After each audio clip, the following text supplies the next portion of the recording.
Bonjour, bonjour, bonjour. Je voudrais partager le verset du jour, ou bien la pensée du jour. La pensée du jour, la jalousie tue.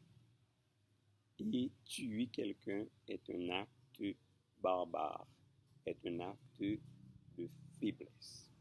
Jean chapitre 12, verset 10, verset 11. Les principaux sacrificateurs délibérèrent de faire mourir aussi Lazare, parce que beaucoup de Juifs se retiraient d'eux à cause de lui et croyaient en Jésus. Alors, que s'est-il passé? Lazare est mort, enterré depuis 4 jours, mais Jésus, l'auteur de la vie, l'a ressuscité. Jésus, l'auteur de la vie, a décidé de ramener Lazare à la vie. Il a redonné la vie à Lazare et Dieu, par cette résurrection, allait glorifier son Fils Jésus. Voilà pourquoi une grande multitude de Juifs voulait voir Lazare. Beaucoup de gens, une foule nombreuse de gens sont venus de partout et de très loin pour rencontrer ce grand homme, cet homme qui fait des miracles, qui fait du bien partout où il va. Et quand ces gens ont vu Jésus, donc ils voient en lui leur roi. Voilà pourquoi ils criaient Hosanna, béni soit celui qui vient au nom du Seigneur, le roi d'Israël.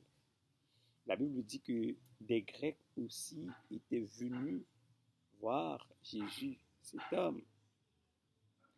Les gens parlaient de Jésus à gauche, à droite, par-ci, par-là. Jésus, Jésus, Jésus, un prophète, le Messie, le Fils de Dieu, le Fils de David. Jésus est puissant, Jésus est puissant. Et voyant la réussite et la popularité de Jésus, les principaux sacrificateurs étaient jaloux et avaient résolu de le faire mourir et aussi de tuer Lazare. Alors c'est ainsi que Jésus, le seul homme parfait de toute l'histoire de l'humanité, a été tué par crucifixion. Voilà. Les principaux sacrificateurs avaient peur de lui. Jésus était considéré comme une menace. Alors ils avaient peur de perdre leur intérêt, ils avaient peur de perdre leur popularité. Aujourd'hui, ça continue, hein. Il y a des gens qui tuent encore à cause de la jalousie. Ils ont peur de perdre leur conjoint, leurs copains, leur famille. Ils ont peur de perdre leur bien, leur emploi. Alors laisse-moi te dire, peu importe le motif, nous devons fuir la jalousie qui tue, car c'est un péché devant Dieu. Parce que Dieu dit, ne tue pas. Alors, ne sois pas jaloux de ton prochain à cause de ce qu'il a ou pour ce qu'il a. Ne tue pas ton frère pour ce qu'il a.